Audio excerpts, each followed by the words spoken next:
The rain fell in sheets across the highway as Emma Reyes sat in her stranded Maserati, watching headlights blur past. None stopped. Until one did, a beat-up pickup truck with a familiar silhouette behind the wheel. Some people believe fate doesn't exist. This story might change your mind, asterisk. If you're enjoying this story, please hit that like button and subscribe for more heartwarming tales that remind us second chances are always possible, even when we least expect them.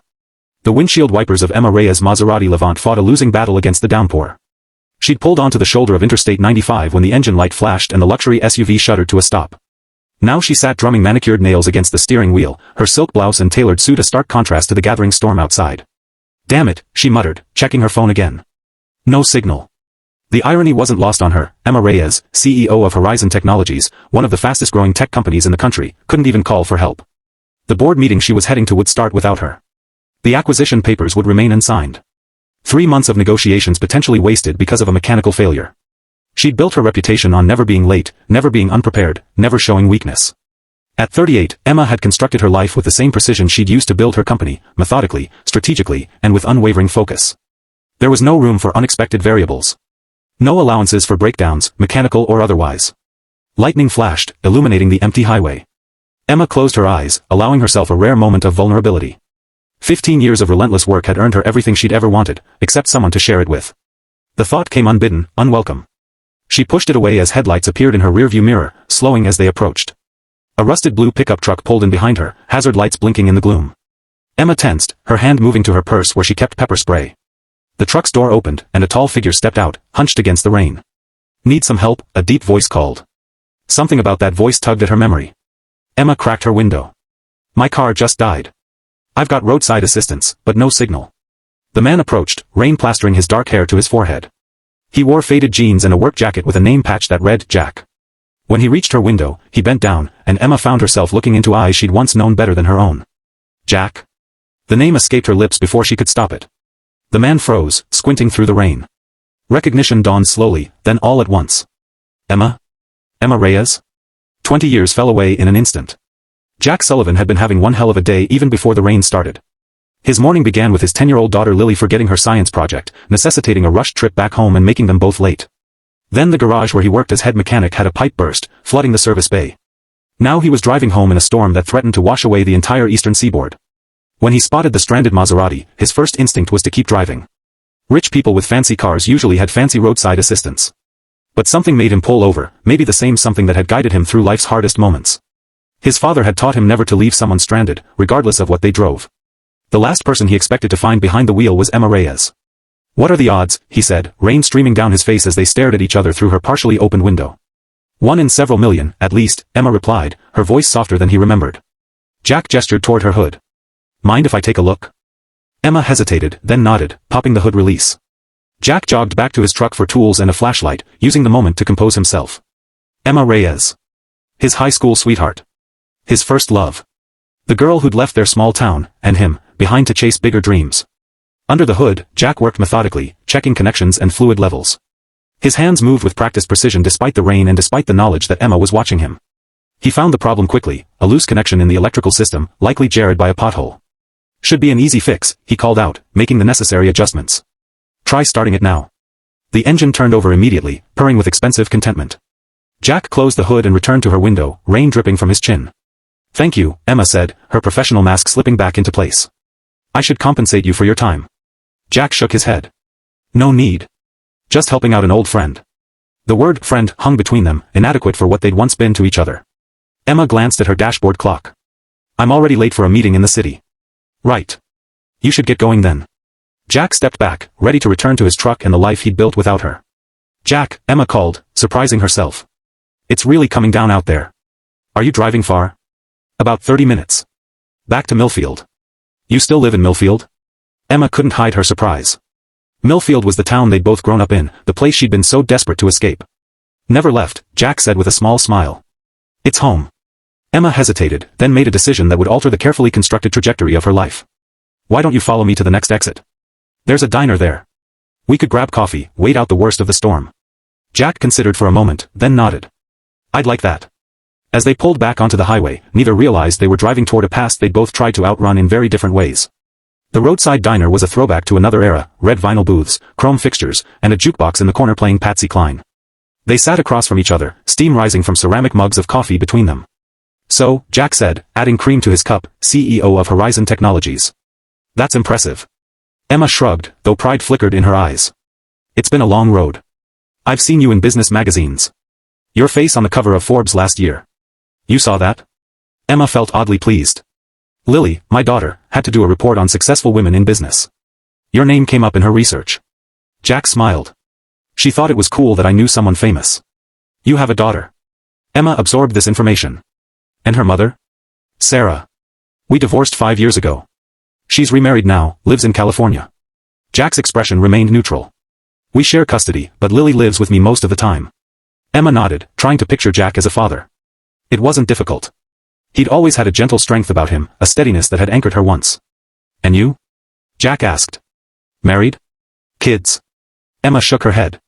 "Never found the time. Or the right person." The admission cost her something, though she wasn't sure what. "The company keeps you busy." "It does." Emma traced the rim of her mug. "We're about to acquire a smaller tech firm that's developed some groundbreaking AI applications. That's where I was headed when the car broke down." Jack nodded, but his eyes said he was seeing beyond the successful businesswoman to the girl he'd once known. "Do you remember that summer after junior year? When we talked about what we wanted to do with our lives?" Emma smiled despite herself. "You wanted to open your own garage. And you wanted to build things that would change the world." Jack's eyes crinkled at the corners. "Looks like you got what you wanted. What about you? Did you open that garage?" Jack's laugh held no bitterness. "Not exactly. I work as head mechanic at Sullivan's Auto. My dad's old place. Took it over when he got sick." "I'm sorry about your dad," Emma said softly. "He was always kind to me. He liked you. Said you had fire." Jack's expression grew thoughtful. "He passed 3 years ago. Heart attack." "And your mom?" "Retired to Florida with her sister. Sends Lily seashells every month." Jack sipped his coffee. "What about your parents?" "Dad's still in Millfield. Mom died while I was in college." Emma's voice remained steady, but Jack saw the old pain surface briefly in her eyes. "I didn't know." "I'm sorry." Emma nodded her acknowledgement. The conversation lulled as the waitress refilled their cups. Outside, the rain continued to fall, cocooning them in this unexpected moment out of time. "Why did you leave without saying goodbye?" The question escaped Jack before he could stop it. Emma's fingers tightened around her mug. "I got the scholarship offer from MIT 2 weeks earlier than expected. They wanted me there for a summer program." She met his eyes. "I was afraid." "Of what?" "That if I saw you, I wouldn't go." The truth, after all these years, was surprisingly easy to speak. "And I had to go, Jack. I had to see if I could make it." Jack nodded slowly. "I would have understood." "Would you have?" Emma challenged gently. "You had your whole life planned out in Millfield. I needed something different." "I was hurt," Jack admitted. "But I would have supported you. That's what love is supposed to be." The word love hung between them, a ghost from their shared past. Emma's phone buzzed, breaking the moment. She glanced at it. "Signals back. And I have about 50 messages." "You should probably get going," Jack said, understanding in his eyes. Emma nodded, but made no move to leave. "Tell me about your daughter." Jack's face transformed, love evident in every line. "Lily?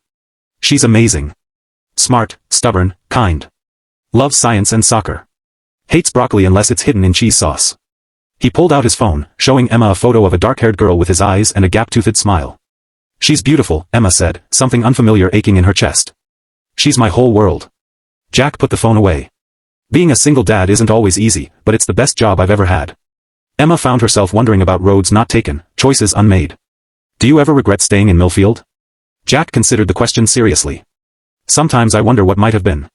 But regret? No. My life has meaning. I help people. I raise my daughter. I coach Little League." He smiled. "It's enough." The simplicity of his answer struck Emma deeply. When was the last time she'd felt anything was enough? The rain began to ease, sunlight breaking through the clouds. Their unexpected reunion was drawing to a close. "I should get back on the road," Emma said reluctantly. Jack nodded. "It was good seeing you, Emma." They walked to their vehicles in companionable silence. At her car, Emma turned to face him. "Thank you again for stopping. Anyone would have done the same." "No," Emma said with certainty. "They wouldn't have." Jack hesitated, then pulled a business card from his wallet. "If you're ever back in Millfield." Emma took the card, their fingers brushing. "Maybe I will be. My dad's still there, after all." They stood for a moment longer than necessary, the past and present colliding in ways neither had anticipated. "Goodbye, Jack. Drive safe, Emma." As she pulled away, Emma watched Jack's truck grow smaller in her rearview mirror. Something had shifted inside her, like tectonic plates realigning after years of pressure. She didn't know what it meant yet, but for the first time in a very long time, Emma Reyes felt the stirring of possibility.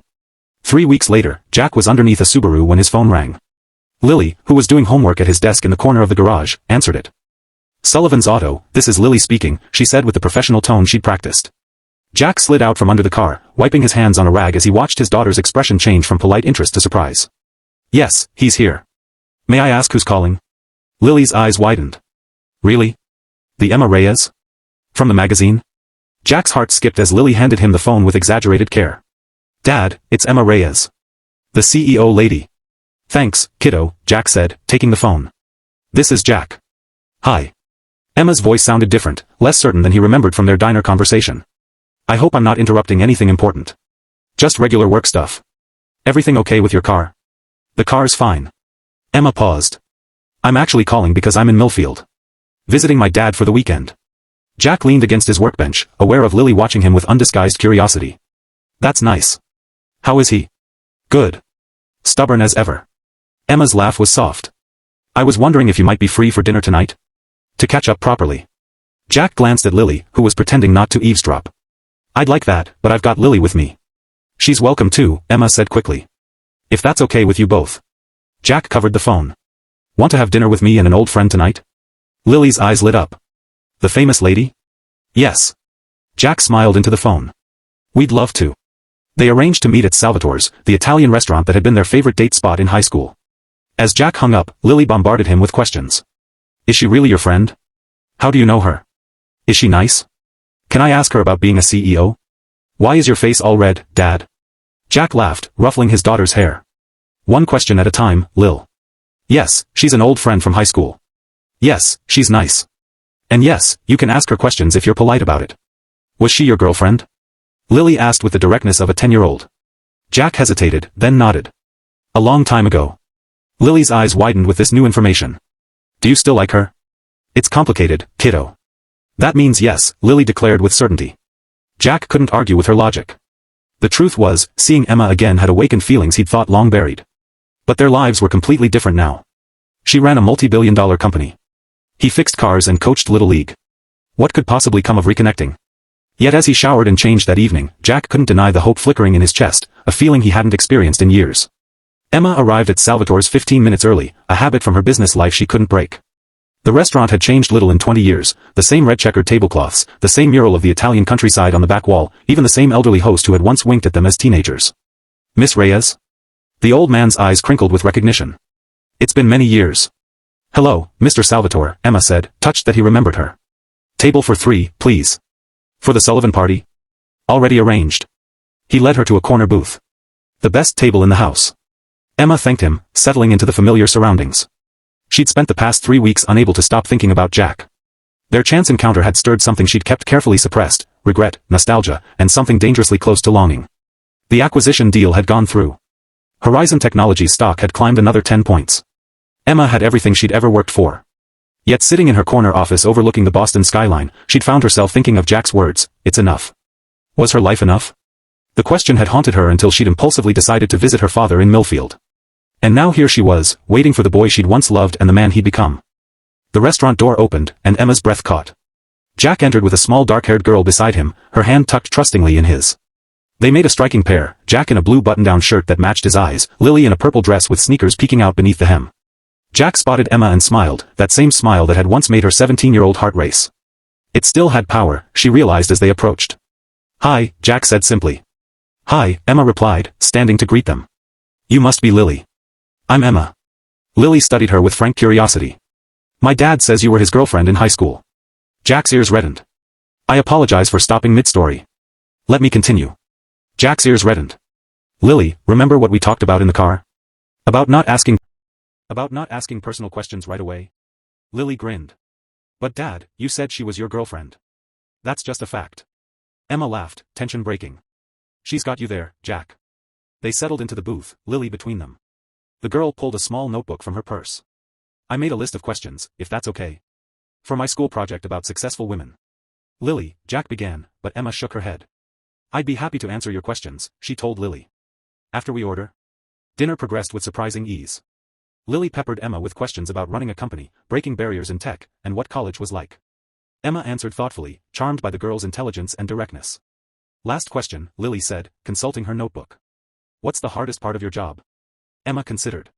The loneliness, sometimes. When you're in charge, there's no one to share the burden with. Lily nodded solemnly. Dad says that about being a single parent too. Jack and Emma's eyes met over Lily's head, a moment of perfect understanding passing between them. As they shared tiramisu for dessert, Emma found herself more relaxed than she'd been in years. Jack told stories about the garage that made her laugh. Lily described her science project, a working model of the solar system with accurate orbital patterns. The conversation flowed naturally, as if they'd known each other for years rather than hours. When the check came, Jack reached for it, but Emma was faster. Please, she said. Let me. Jack hesitated, then nodded. Thank you. Outside the restaurant, the night air was cool and clear. Lily spotted a friend across the street with her parents and asked permission to say hello. Stay where I can see you, Jack called as she darted across the quiet street. Alone for the first time that evening, Jack and Emma stood in comfortable silence. She's wonderful, Emma said finally. You've done an amazing job with her. Thanks. Jack's pride was evident. She's easy to love. Emma nodded, watching Lily chat animatedly with her friend. I never thought about having children. My career always came first. It's not too late, Jack said quietly. Emma turned to him, searching his face. Sometimes I wonder if I made the right choices. We all do. Jack's gaze was steady. But you've accomplished extraordinary things, Emma. You should be proud. I am, she admitted. But lately I've been thinking about what I've missed. Jack took a breath. Emma, Dad. Lily called, running back. Can Maddie come over tomorrow to work on our science project? The moment broke as Jack turned to his daughter. Sure, kiddo. We'll call her mom in the morning. Emma checked her watch. I should get going. My dad's expecting me back. Of course. Jack hesitated. How long are you in town? Until Sunday afternoon. Would you like to come to Lily's soccer game tomorrow? It's at 10. We could grab lunch after, if you're free. Emma smiled. I'd like that. They exchanged phone numbers, properly this time, and said their goodbyes. As Emma drove to her father's house, she realized she was smiling. Something about being with Jack and Lily felt right in a way her carefully constructed life in Boston never had. Saturday morning dawned bright and clear. Emma sat in the bleachers, watching Lily's team warm up. Jack stood on the sidelines, clipboard in hand, giving instructions to the group of energetic 10-year-olds. You must be Emma, said a voice beside her. A woman with a friendly smile extended her hand.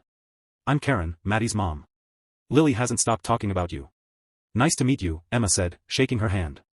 So you knew Jack in high school? Karen's eyes held friendly curiosity. We dated back then, Emma admitted. Karen nodded knowingly. Jack's one of the good ones. Half the single moms in town have tried to catch his eye, but he's been focused on Lily since the divorce. Emma watched as Jack knelt to retie a player's shoelace, his patience evident even from a distance. He seems like a wonderful father. The best, Karen agreed. The kids adore him. He volunteers for everything, coaching, field trips, the school carnival. Never complains, even though he works full-time. The referee blew the whistle, and the game began. Emma found herself cheering enthusiastically as Lily's team battled their opponents. Jack paced the sidelines, offering encouragement and strategic advice. When Lily scored a goal in the second half, his face lit up with pride. After the game, a narrow victory for Lily's team, they went for burgers at the local diner. Lily, still flushed with excitement from her goal, recounted every play in detail. And then Maddie passed it to me, and I saw the opening just like you taught us, Dad, and I kicked it right past the goalie. She demonstrated with her hands, nearly knocking over her milkshake. We saw, Jack laughed, steadying her drink. It was a perfect shot. Emma was cheering super loud, Lily informed him. Louder than Mrs. Peterson, even. Emma felt her cheeks warm. It was an exciting moment. Are you coming to our next game too? Lily asked hopefully. I'm heading back to Boston tomorrow, Emma said gently. Lily's face fell. Oh. But maybe I could come back for another visit soon. Emma glanced at Jack, who nodded encouragingly. You could come for Thanksgiving. Lily suggested. We always make too much food anyway, right Dad? Jack looked embarrassed. Lily, Emma probably has plans. Actually, I don't, Emma interrupted. I usually work through the holiday. Jack's eyebrows rose. You work on Thanksgiving? Emma shrugged. The office is quiet. I can get a lot done. That's sad, Lily declared with a child's blunt honesty. Everyone needs turkey and pie. Jack gave his daughter a look, but Emma laughed. You know what, Lily? You're absolutely right. The rest of the day passed in a pleasant blur. They visited the town park, where Jack and Emma sat on a bench watching Lily play with friends. They walked down Main Street, stopping at the ice cream shop they'd frequented as teenagers. Everywhere they went, people greeted Jack warmly, often stopping to chat. "You're quite the local celebrity," Emma observed as they left the hardware store where the owner had insisted on showing Jack a new power tool. Jack looked embarrassed. "Small town. Everyone knows everyone." "It's more than that," Emma said. "People respect you." Jack shrugged, uncomfortable with the praise. "I'm just living my life the best I can." By late afternoon, they'd returned to Jack's house, a modest two-story with a well-kept yard and a basketball hoop in the driveway. While Lily went inside to call Maddie about their science project, Jack and Emma sat on the front porch steps. "Thank you for today," Emma said. "I can't remember the last time I just enjoyed myself without thinking about work." "That's what weekends are for," Jack teased gently. Emma smiled. "I usually work weekends too. All work and no play." Jack left the old saying unfinished. "Makes Emma a very successful CEO," she completed with a wry smile. Jack studied her. "Are you happy, Emma? Really happy?" The question caught her off guard. When was the last time anyone had asked her that? "I'm fulfilled professionally," she said carefully. "I've achieved everything I set out to do." "That's not what I asked."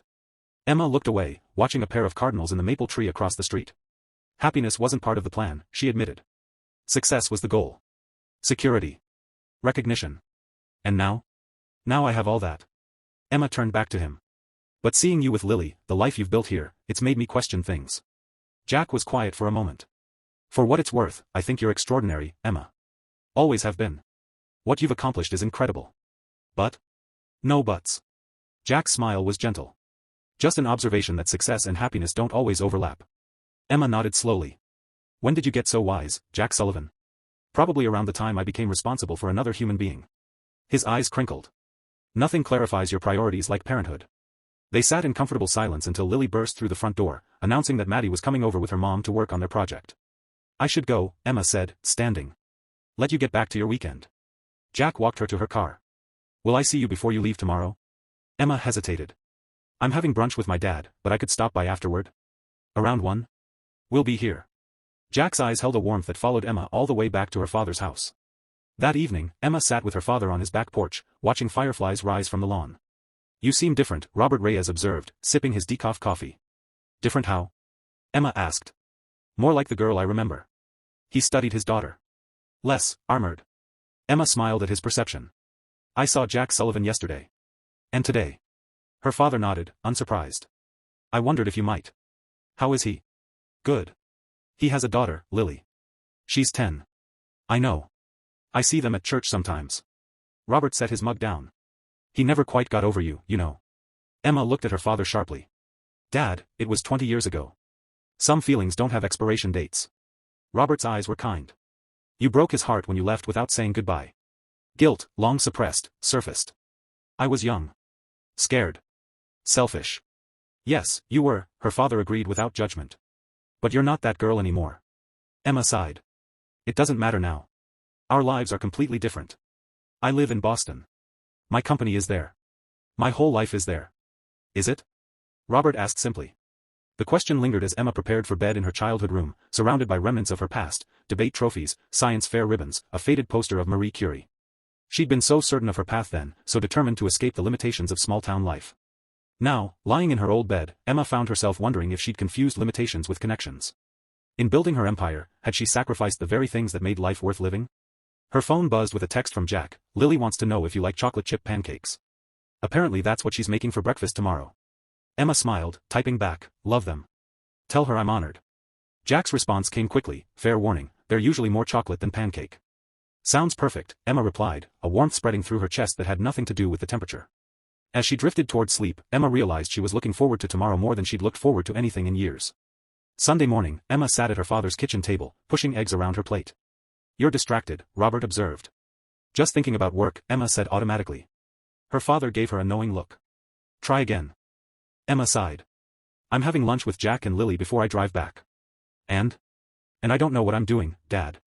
The admission burst from her. "I live in Boston. I run a company with 5,000 employees.